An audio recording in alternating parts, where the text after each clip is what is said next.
Today's Metro News television forecast is brought to you by Lou Wendell Marine Sales. We sell family fun.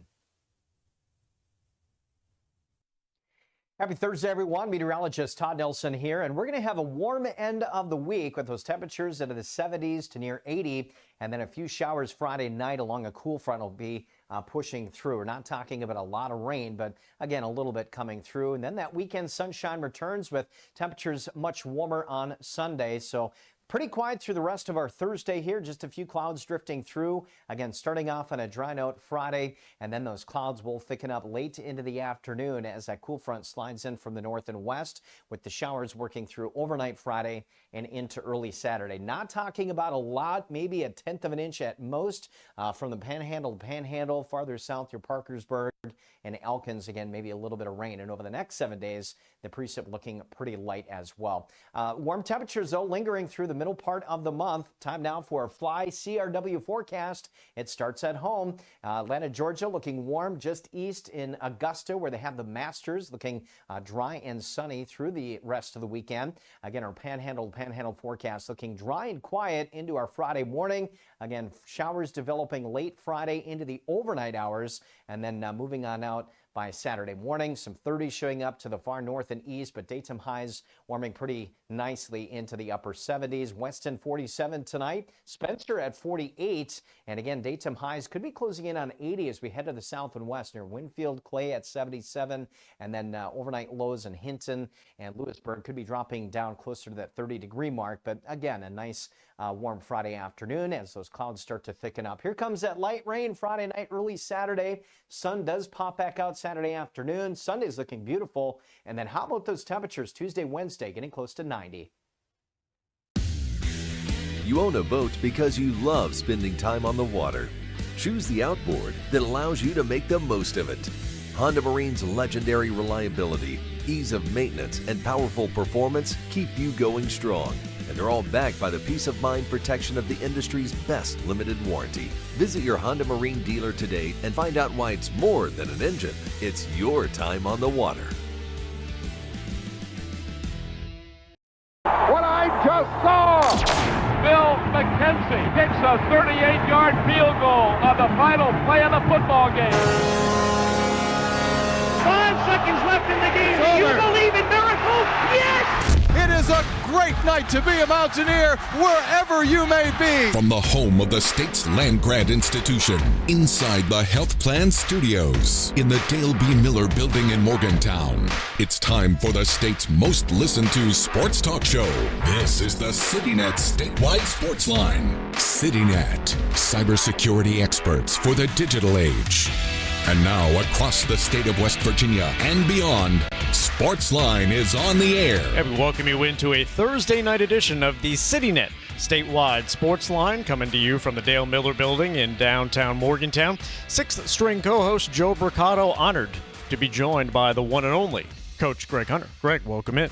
Good day. How are you? Doing well. And you had a reasonable request in our pre-show production meeting, which just ended about 30 seconds ago and lasted about 90 minutes or so. You requested that you use the entire 54 minutes of tonight's program for your observations on West Virginia's offensive line drills. It's a reasonable request since we got practice window to view yesterday, but we'll get into some of those observations that you had from practice coming up. Later in the program, we'll dive into some of the post-game practice sound from Rich Rodriguez, cornerbacks coach Rod West, and defensive lineman Nate Gabriel. We'll also get into a recap of the Mountaineer baseball game. West Virginia picking up a 12-2 8-inning victory over Marshall last night, and a very good atmosphere for, I don't want to say a cold, but maybe cooler than average Wednesday evening at Mon County Ballpark, but the Mountaineers picking up their 22nd victory of the season, winning by the final of 12-2 in 8 innings. So we'll get the comments from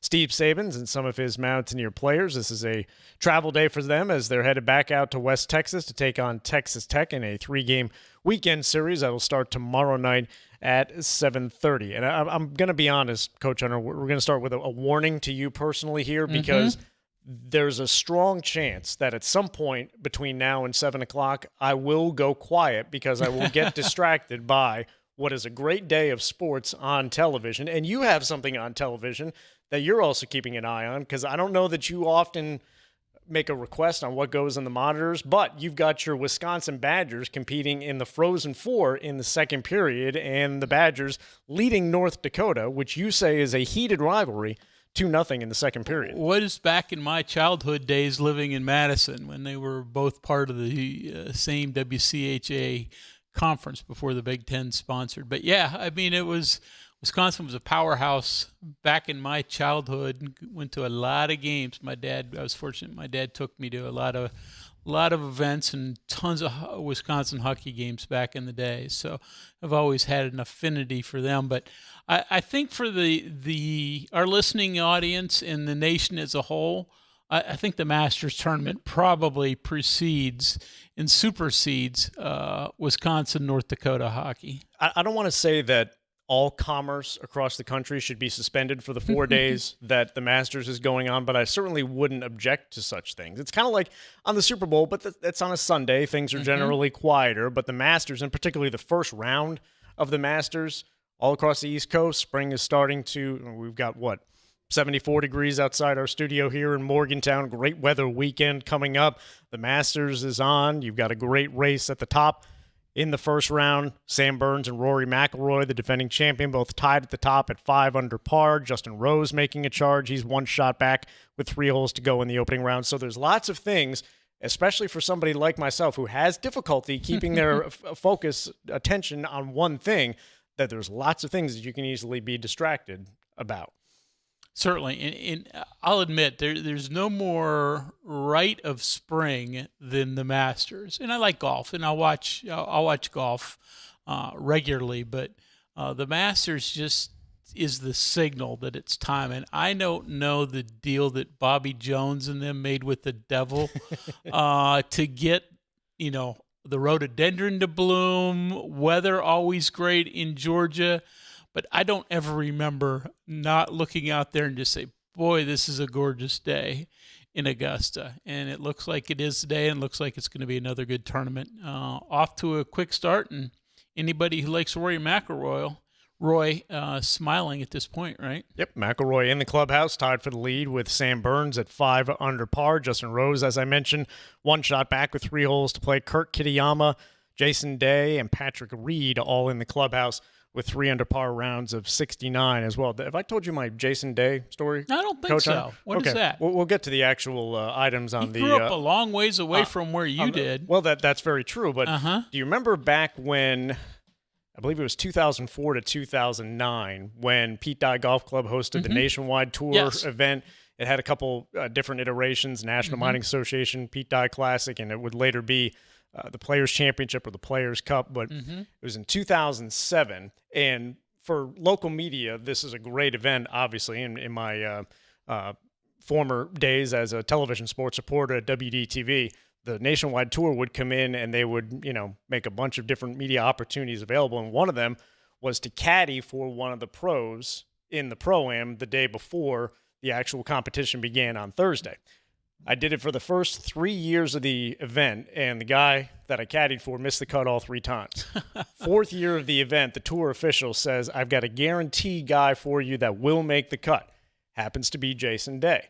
Now, we're going to leave out the part that Day withdrew before the tournament started with a back injury, but he was able to, I caddied for him for I think about 4 or 5 holes. He hammed it up pretty well. Was a great guy to work with, and the first thing I said, or the first thing when I caught up with him, and he asks, all right, where do I hit this? I believe it was on the 5th hole. And I said, you see that sand trap? Hit towards that sand trap. And he asks, how far is that sand trap? And the only thing I could think of to say was, pretty far.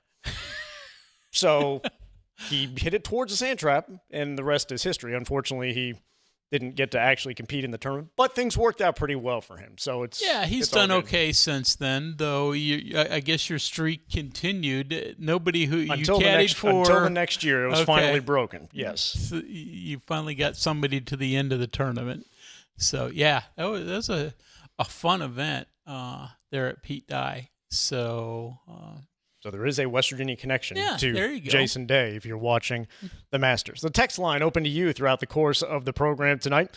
Join us there at 304-TALK 304. That's 304-825-5304. As we mentioned a little bit earlier, practice access yesterday to the WVU football team open to the media for about a half hour. The first half hour of practice saw a bunch of different things. Coach Hunter will get to the sound from Rich Rodriguez and his players later in the program, but general observations. And I joke about the first thing that you always jump into is offensive line, but general observations, what stood out to you? Well, you only gave me, you said 54 minutes, but we've used sorry, 10 of those. I cut into your window. I'm sorry. We're going to have to carry this show over if you want me to really do what I could do with the offensive line. But, I mean, admittedly, that was an area of observation, just because so much is going to be determined this year by the improvement of that group. I mean, the run game as a whole. So, I mean, every aspect of this team is going to be under scrutiny, but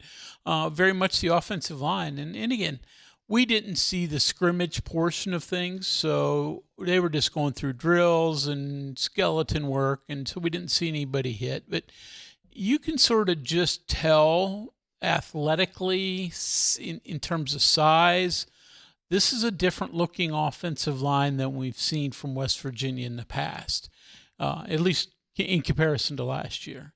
And now we'll see what that equates to in game time and when they actually do start hitting. But I like the group. And in listening to Rich Rod, and he was saying yesterday he was confident they've got 8 guys that can play, and he thinks they actually can get to 10. That can play out of this group and can truly help them come game time. But I could see that. And, some of those guys may be a little bit surprising to people. I mean, we talk so much about the transfers and, Kevin Brown and such, and there was nothing amongst that group that would have been disappointing. But Malik Agbo, who's a kid who's been around for a couple of years, originally a transfer from Texas, was here last year and saw some playing time, but wasn't one of those ones that we got a great deal of discussion about in the offseason. All of a sudden you look up and there he is at right tackle and you go, what? Boy, he looks like somebody who could really help and probably pushes for a starting job this year. So I was encouraged by what I saw there. A couple of injuries here and there that, kept you from even seeing them, in non-contact work. But for the most part, what you thought. Amir Latimer is as big as we thought he was. I mean, he's a 6 foot, 200, and they call him 29 pounds. So let's call him 230-pound running back who has really good movement ability. But he's got the size. There was a new running back on the field yesterday from what we sort of had looked at when we saw the roster earlier. There's Darius Morant, who's a transfer from Temple. I'm not certain. I didn't get to all the backstory on when he actually joined the team. So he may have been there throughout the spring. But when we got to look, and I go, he's a little bit of a bigger running back, and it's not Latimer. Who is that? And sort of we had a roster sheet, and you go, oh, okay. That's a new name on that sheet. It's the only new name that I noticed out of that entire group. But Rich said afterwards when we asked him about him that, yeah, he's done some things looking for another bigger back. And so he's a guy to sort of keep an eye on as we go. But, my observations, the top 2 quarterbacks we talked about, both looked the part in Mike Hawkins and Scotty Fox. Nothing that would have said, no, you're in trouble there. I don't know what you saw, but those are a couple of the sort of Reader Digest version of what I saw, at least on the offensive side. Yeah, Fox and Hawkins both wearing black jerseys or non-contact jerseys. The other quarterbacks, and the first quarterback I saw taking a snap was Max Brown. He was wearing a standard white jersey. So, and we'll get into Rodriguez talking about when quarterbacks may go live, if there's a chance that Fox and Hawkins over the final week of spring practice could be live against opposing defenses. So we'll get into that a little bit. I was a little bit thrown off by the fact that usually go into practice and the offense is wearing white jersey, defense is wearing blue jersey since they were scrimmaging and had kind of mixed units. You had, mixing of the jerseys. So that was one of the initial observations.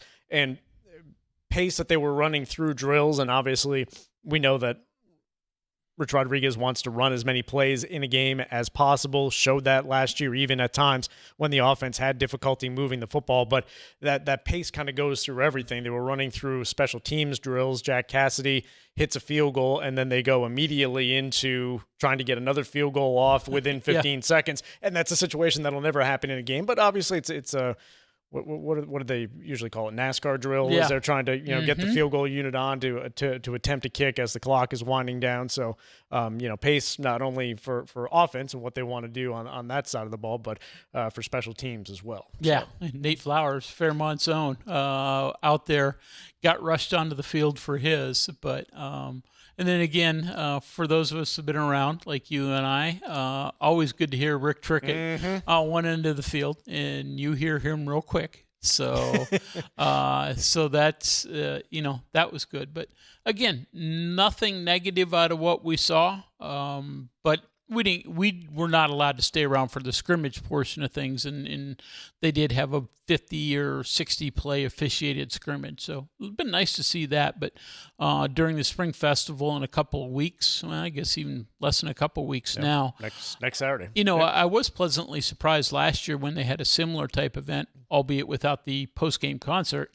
They played more football in that than they often have in the spring game under whomever the coach has been in previous years, and so that'll be a time that we get to see a little bit of true football.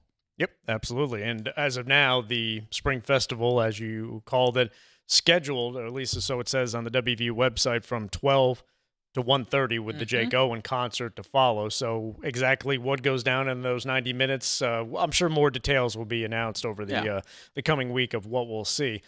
So this, correct, as I'm trying to do math on the fly, this was practice 11 for West Virginia? It was 12 yesterday. Yeah, 12 yesterday. So 2 more practices, and then the festival. And then the festival coming up next. Yeah. We need to recalibrate the brains to get the terminology right. The Spring Festival coming up Saturday. Done for this week. They've conducted their last practice. A couple more next week, followed up by the last one on Saturday.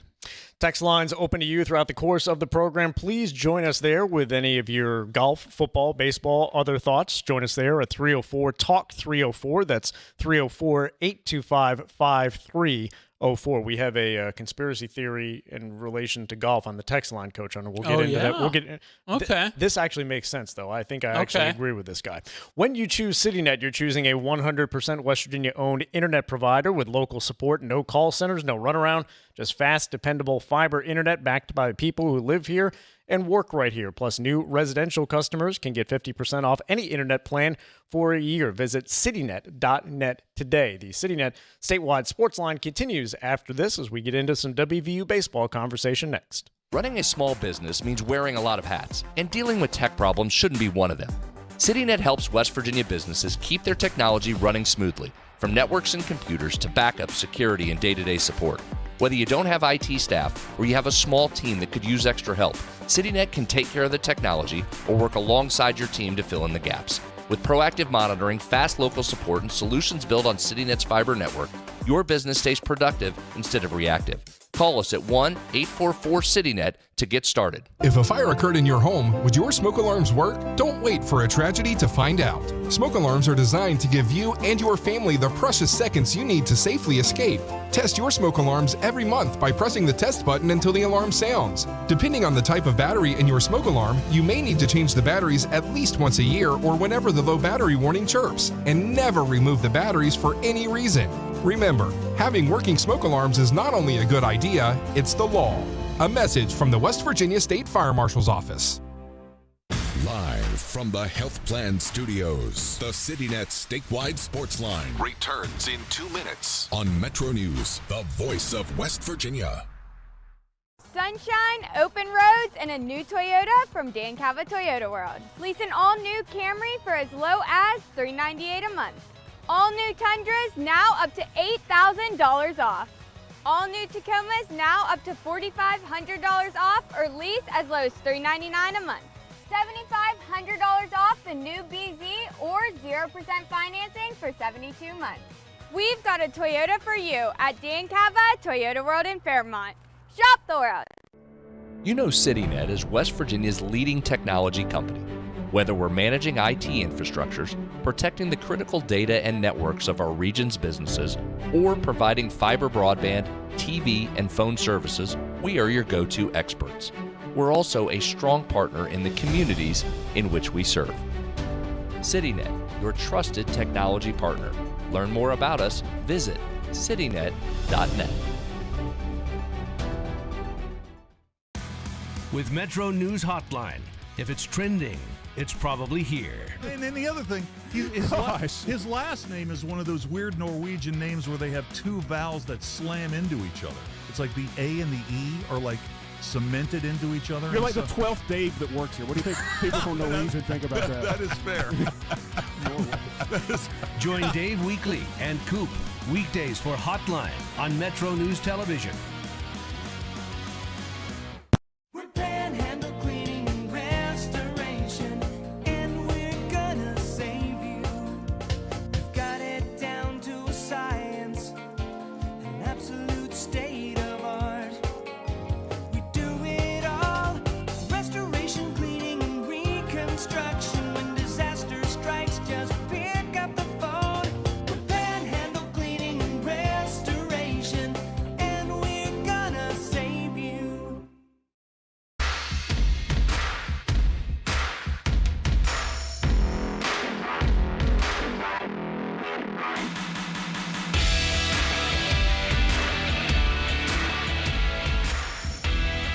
And we welcome you back into a Thursday night edition of the CityNet statewide Sportsline. Joe Mercado in for Kyle Wiggs this evening, as always joined by the coach, Greg Hunter. Get to some WVU baseball conversation in just a second. We'll get the thoughts of Steve Sabins and his Mountaineers after last night's 12-2 8-inning victory over the Marshall Thundering Herd in front of a strong crowd at Kendrick Family Ballpark.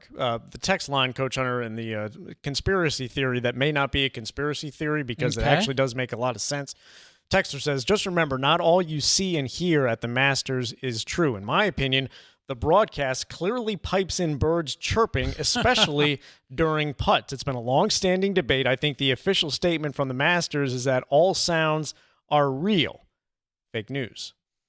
Okay. That might have some validity to it, because when the crowd gets hushed while somebody's standing over a putt, you almost wonder if the birds are right against the I'm sure there's microphones, that can pick up the faintest of noises all over the course, but there may be something to that. They have to get somebody who's actually worked the broadcast to confirm or deny that truth. I'm not the audio portion. It's the visuals that really catch my eye. Well, obviously, I guess the audio wouldn't catch my eye as much, but you know where I'm going with that. But yeah, maybe, and we'll have to see.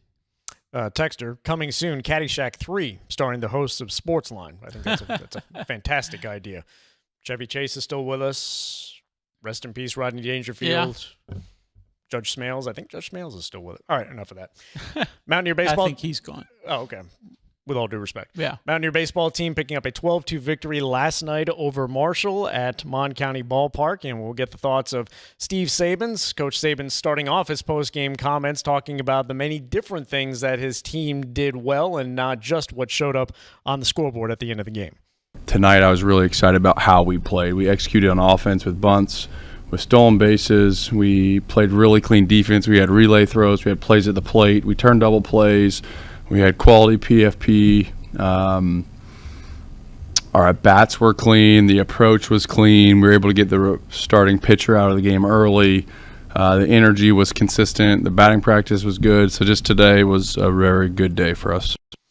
West Virginia able to rack up 15 hits in the contest while limiting Marshall to just 8. 4 WVU pitchers all entered the contest. David Hagan, the starter, went 2 innings before giving way to Ben McDougall, Ian Korn, and Carson Estridge to finish things up. The game ended early. As I said, it was a run rule game, so once the Spread got to 10 runs. That ends the game, and it was interesting the way it played out because West Virginia was leading 11-2 in the bottom of the 8th with 2 out. Zahir Barjam stepped up to the plate for the Mountaineers with a chance to end the game. But sometimes, Coach Hunter, not every game is a run rule game, so there can be people in the ballpark that may not necessarily understand the full situation, and that ultimately was the situation, according to Coach Sabins, when it comes to Zahir Barjam. It's awesome. The best part of that, I bet, is that he didn't know that the game was over because he was standing at first base and he saw everybody start running at him.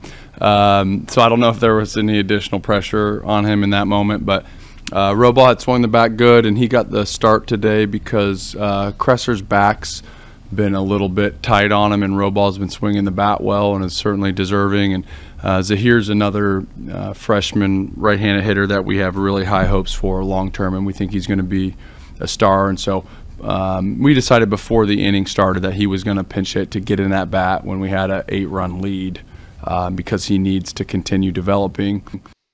Sabins mentioning Roybal, who is Matthew Roybal, got the start at designated hitter last night for the Mountaineers before giving way to Barjam as a pinch hitter. But it is kind of a unique situation where there was applause for the play, but not everybody was sure until all the West Virginia players poured out of the dugout, oh, this is a run rule game, and we're done early. Yeah, isn't that the oddity of college baseball has a few quirks, right? True. You move games from a Tuesday to a Wednesday, a drop of a hat, as this contest did, and some games are run rules, some games aren't. Some of them you can't go past 4 o'clock because the team's got to travel or whatever on the Sunday. So yeah, there's some different ones. So I could understand the confusion behind it, but maybe it's good. Maybe, especially when freshmen are up, you shouldn't even put the scoreboard up. You should just make it go blank so they don't know what the deal is. Because there's nothing that says on the scoreboard, hey, this is a 10-run game or a run rule game. And, then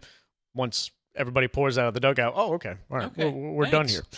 Gavin Kelly with another strong performance for the Mountaineers, 3 hits, a pair of RBIs. He also scored 1 run in the game. And Coach Sabin's talking about Gavin Kelly and the early comparisons to him with another Pittsburgh area guy in J.J. Weatherholt.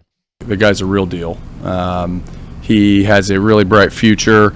Every step that he's gotten better and every amount of credit that he has gotten deservingly, and everything that we're going to see him continue to do this season, this summer, next season, professional draft, all that stuff, you're going to see a lot of comparisons there.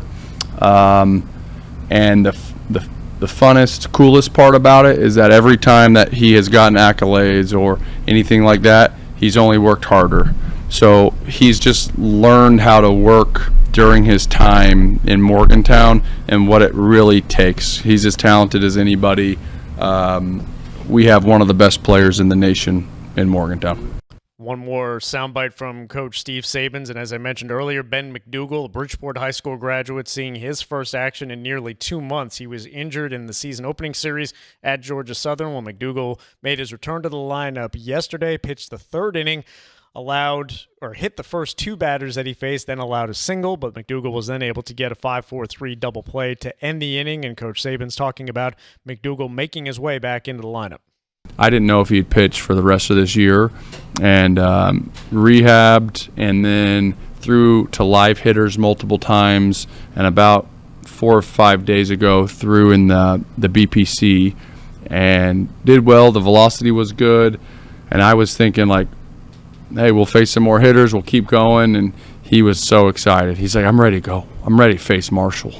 And so he got cleared, and so I was like, all right, if this guy's hungry and wants to get in there and is confident with his health, we need to just put him in the game. Like, kind of regardless of situation, we just need to put him in there because he's a guy that I have notes like all over from last year. After games, I take notes. I got 1,000 things on my cell phone. I write down everything and a bunch of thoughts. And just every time I have McDougal, it's like dog, animal, wants the ball, team-oriented, puts the team first, confident, silent assassin. Like, I got all these things next to McDougal's name, so I just can't forget that. So whenever he's like ready to go, it's like I'll lose with him. And that's why you see even the leash for a guy that hasn't pitched at all. He hits the first 2 guys, and a reliever that hits 2 guys, I'd be out there in a hurry. Like there's other players that maybe haven't done exactly what McDougal has done or have the stock in the company like McDougal. So for me, like he hits 2 guys, I'm like, he'll figure it out. It's good. And he hasn't pitched at all. A lot of coaches have coach speak, canned phrases. Steve Sabins does not possess that skill. Every soundbite is unique from him. But I thought it was interesting, some of the terms and descriptors that he's used for McDougal, and he was a great story last year. Joined the team in August, just prior to the start of the year, after starting his college career at Potomac State. Got an opportunity to play, and he ultimately was one of the most successful guys out of the bullpen a year ago. Yeah, certainly getting him back and available again, and hopefully pitching well is important because experienced bullpen guys who can give you extended time is going to be vital as you go through the course of this season. Gavin Kelly stepped up to the microphone prior to Coach Sabins and talking about getting back on track after dropping their first Big 12 series of the year to UCF earlier. Yeah, it felt awesome to be back to what we do best and have quality at bats and be a relentless offense. So guys are feeling good, got our legs back under us, got healthy. So it was awesome to see, especially going into this weekend. Kelly talking about his personal goals entering the year, and it's a mix of individual goals and team goals, and obviously the team goals taking precedence over the individuals. But right now, Kelly is batting .417, and he leads West Virginia in hits, doubles, RBIs, total bases, and slugging possession, slugging average, slugging percentage. There we go. Kelly talking about his goals for this season. Some are numbers, some are team goals. So like I have it all written on my mirror in my bathroom. So like Omaha's one, but for batting average going into this year, I had it set at 350. So it's just trying to have quality at bats every time. So that's not too shabby. He's 67 points above his own personal goal at the midway point of the season. Yeah, I mean, and obviously he hits so well, and a guy who is a really strong defensive catcher who can play second base for you also, runs incredibly well for a catcher. I mean, he's the complete package for West Virginia. And again, I understand the comparisons with J.J. Weatherholt, Pittsburgh guy, really good at West Virginia, and there's probably no way to compare anybody to one of the best players to come through the program. But give Gavin Kelly his own due. He's very, very good, and like I said, only a sophomore. He's got time. This year, you hope he continues to meet that top goal that he has in helping this team get to Omaha. Finally, Carson Estridge stepped up to the mic. Estridge pitched the final 2 innings in yesterday's victory, and he talked about the big series coming up this weekend at Texas Tech, which gets underway tomorrow night. Everybody seems pretty motivated. Like Texas Tech's big series. Unfortunately, things didn't really go our way last weekend, but the main thing's the main thing, so we're going to keep things the same and just go at it.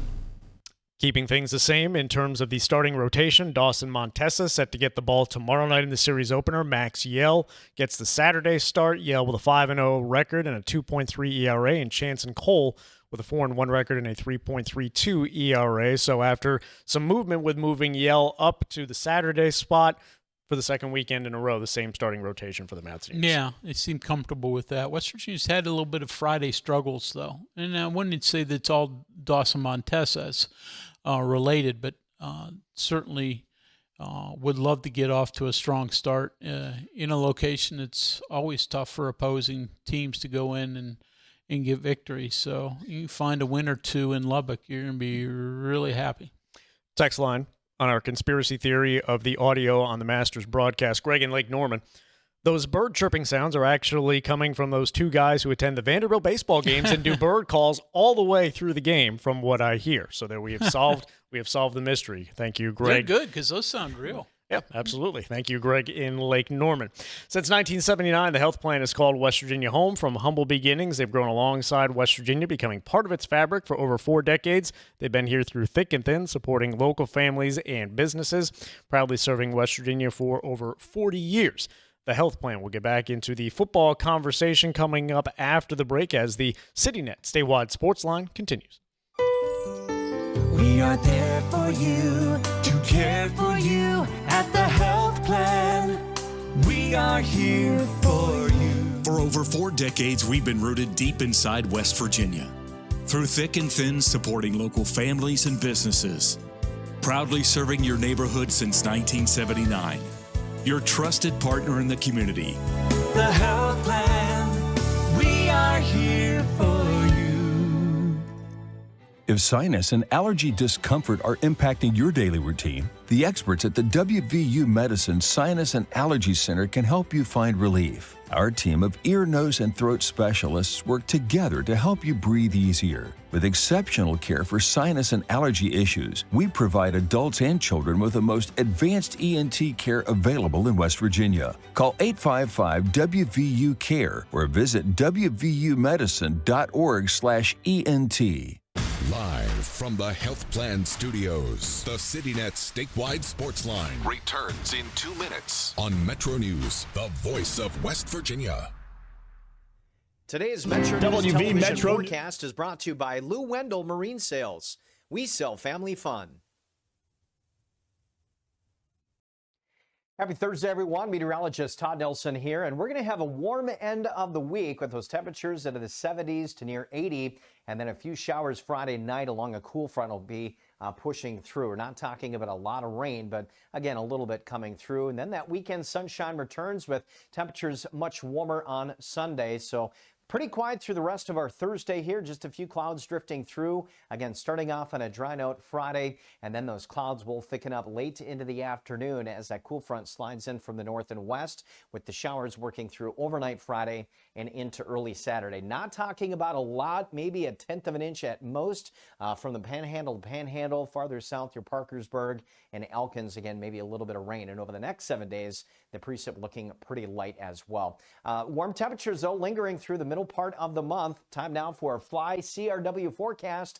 It starts at home. Atlanta, Georgia, looking warm just east in Augusta, where they have the Masters, looking dry and sunny through the rest of the weekend. Again, our Panhandle forecast looking dry and quiet into our Friday morning. Again, showers developing late Friday into the overnight hours, and then moving on out by Saturday morning. Some 30s showing up to the far north and east, but daytime highs warming pretty nicely into the upper 70s. Weston 47 tonight, Spencer at 48, and again, daytime highs could be closing in on 80 as we head to the south and west near Winfield. Clay at 77, and then overnight lows in Hinton and Lewisburg could be dropping down closer to that 30-degree mark, but again, a nice warm Friday afternoon as those clouds start to thicken up. Here comes that light rain Friday night, early Saturday. Sun does pop back out Saturday afternoon. Sunday's looking beautiful. And then how about those temperatures Tuesday, Wednesday, getting close to 90?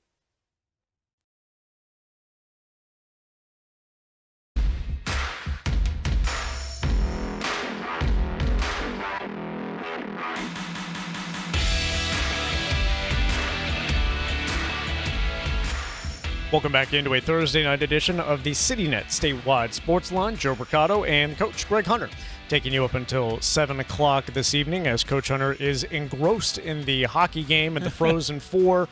By the way, the West Virginia connection to the Frozen Four, the arena in which they're playing in, and the argument could be made that the Frozen Four or Stanley Cup finals shouldn't be held in a place where ice does not occur naturally, which is the case in Las Vegas, but same arena that the Mountaineers just won the Crown tournament in. Exactly. Take up the court, put down the ice, and now they got some hockey going in Vegas. So you're exactly right. Same arena for the championship, and I guess the semifinals there too. The first round or quarterfinals were in a different spot, but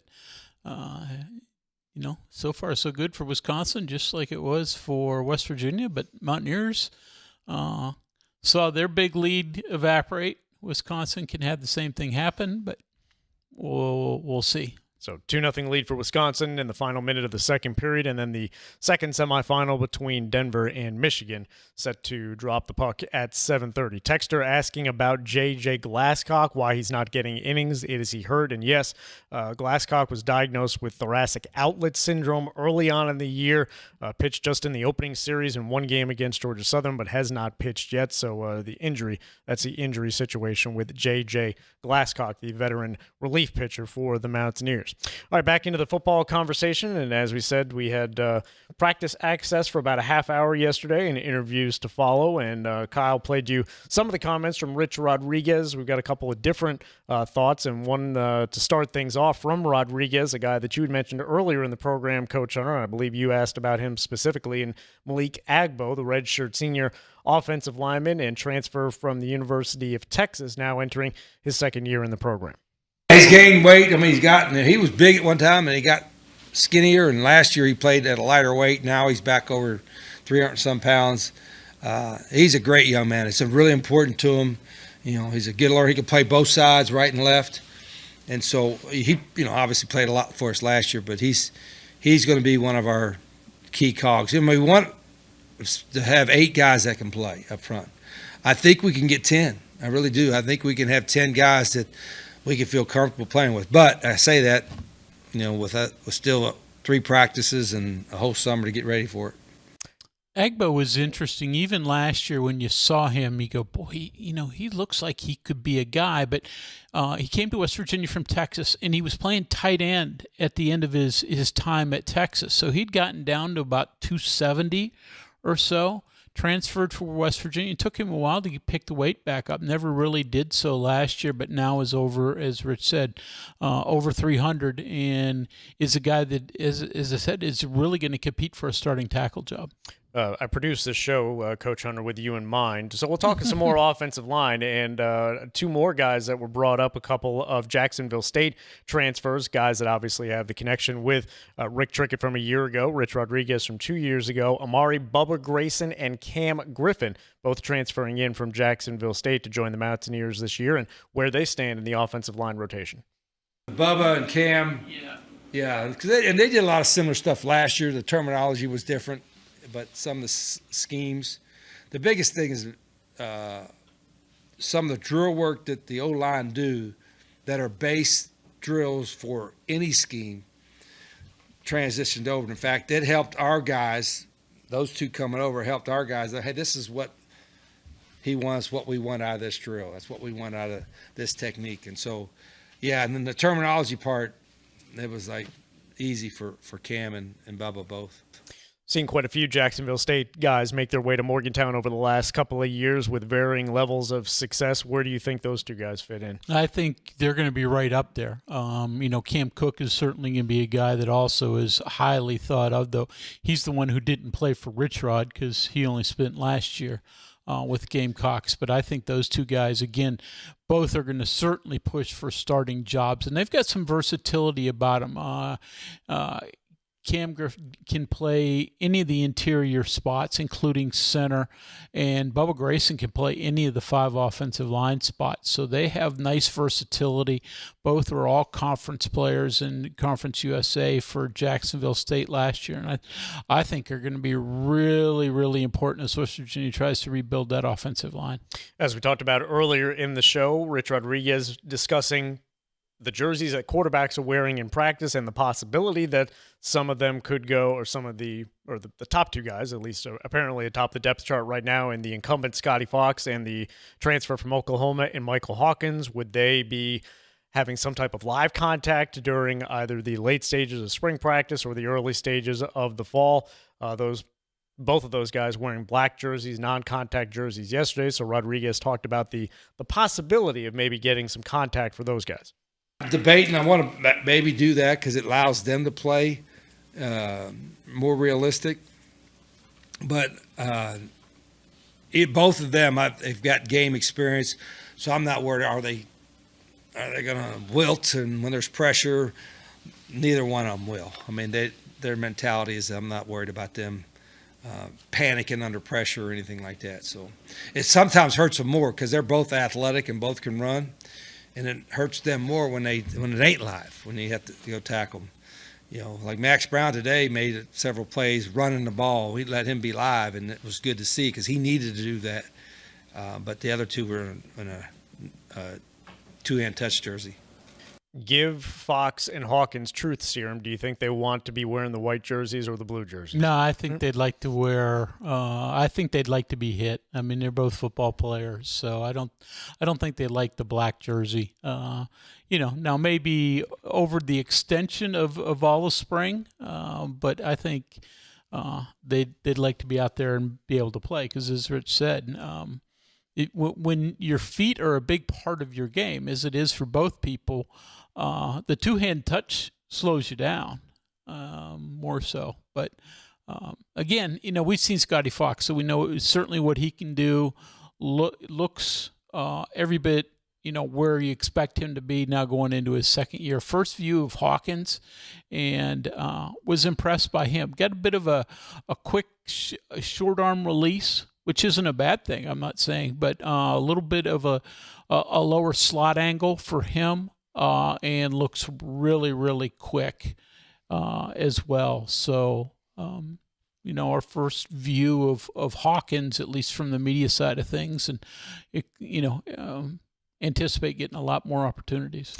Let's flip the script and go to the defensive side of the ball. Second-year cornerbacks coach Rod West meeting the media as well, and he talked about quickly identifying guys as they become available in the offseason and what he wants to see from prospective Mountaineers. Kind of accelerated.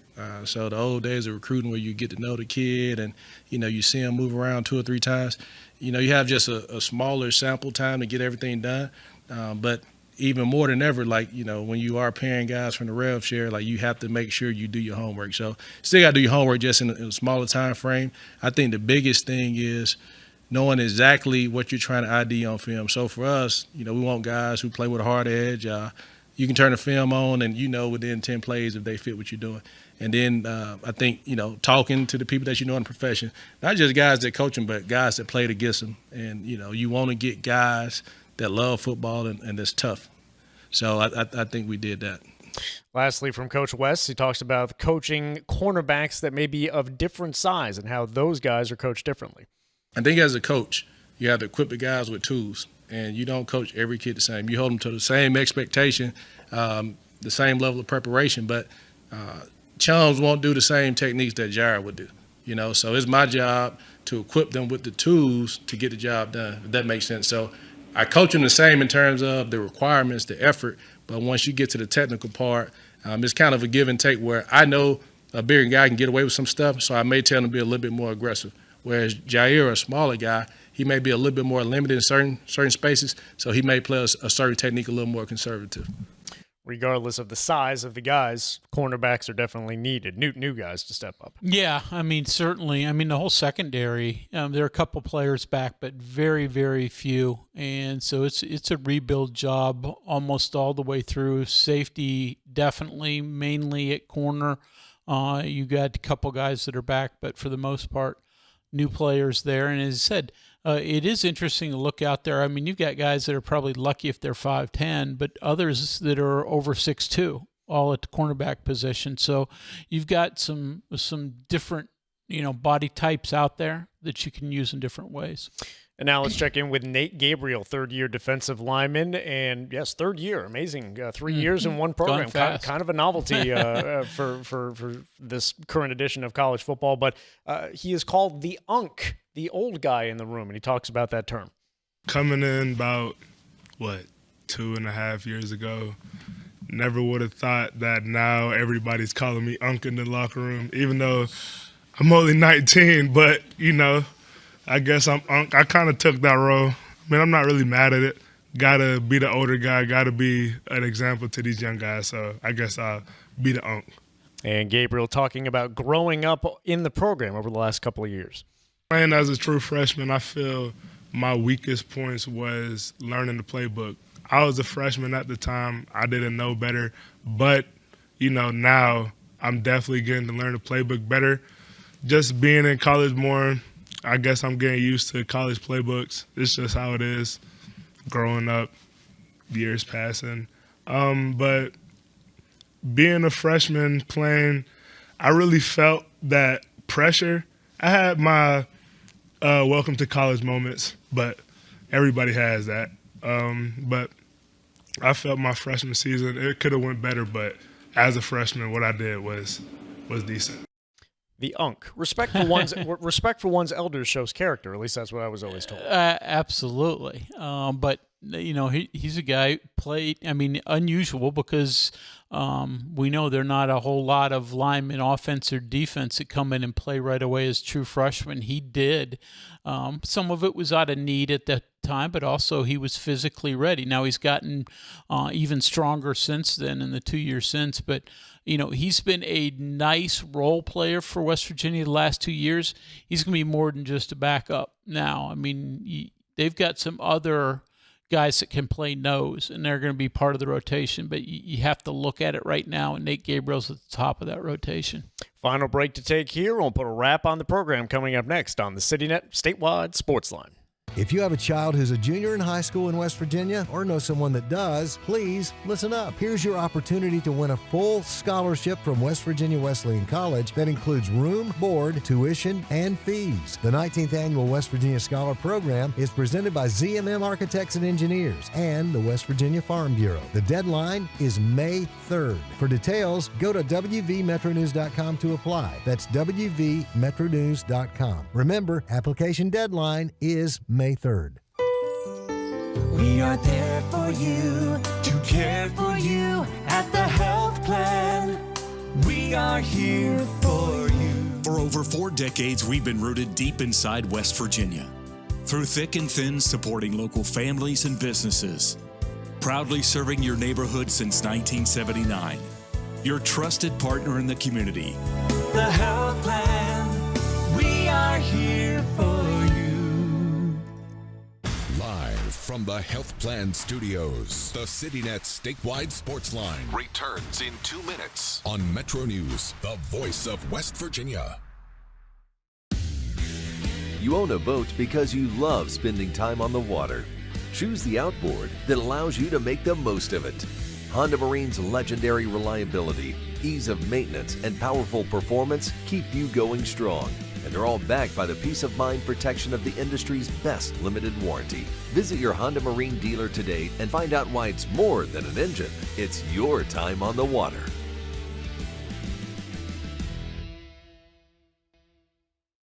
Stay connected to what's happening today in West Virginia. What about this and what about that? And it just went back and forth. And I was just the guy reading the text. Okay, so what's your take on the whole thing? Well, now you just get me fired up. Now right. you just so I'm gonna turn on. I'm gonna run down to Wendy's and grab a burger, and I'll be back. Join Dave Allen weekdays for midday on Metro News Television. You know CityNet is West Virginia's leading technology company. Whether we're managing IT infrastructures, protecting the critical data and networks of our region's businesses, or providing fiber broadband, TV, and phone services, we are your go-to experts. We're also a strong partner in the communities in which we serve. CityNet, your trusted technology partner. Learn more about us, visit citynet.net. We are there for you, to care for you at the health plan. We are here for you. The Health Plan proudly supports our active and healthy communities and has been your most trusted carrier for over 40 years. Log on to healthplan.org for more information. We are there for you, to care for you at the health plan. We are here for you.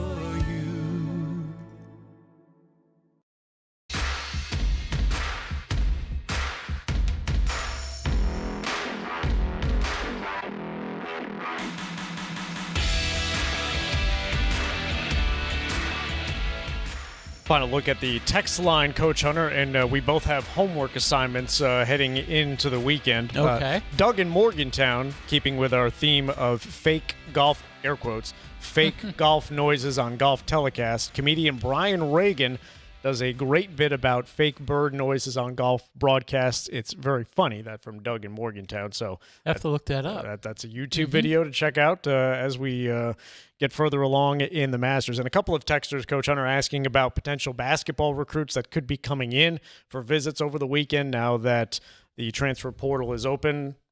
Probably we can talk about some of those guys on Sunday, and we'll see which players post and make it known that they were in town visiting the Mountaineers. Yeah, I'll admit I don't have names right now.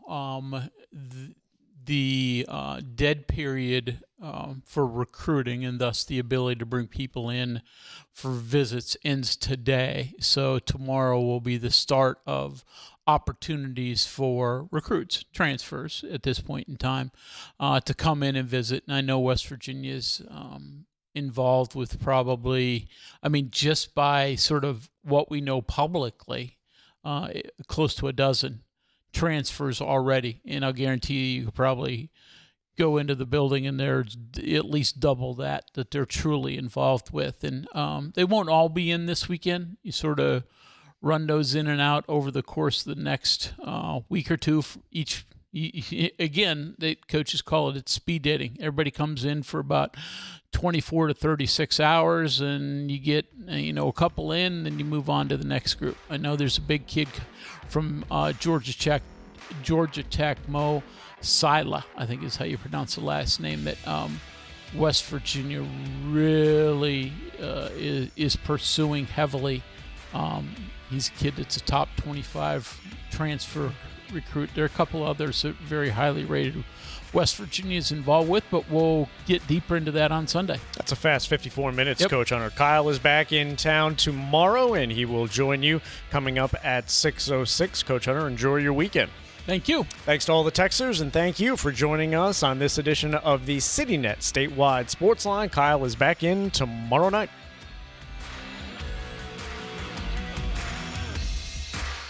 From the Health Plan Studios, the CityNet Statewide Sportsline is an exclusive production of the Metro News Radio Network. All rights reserved.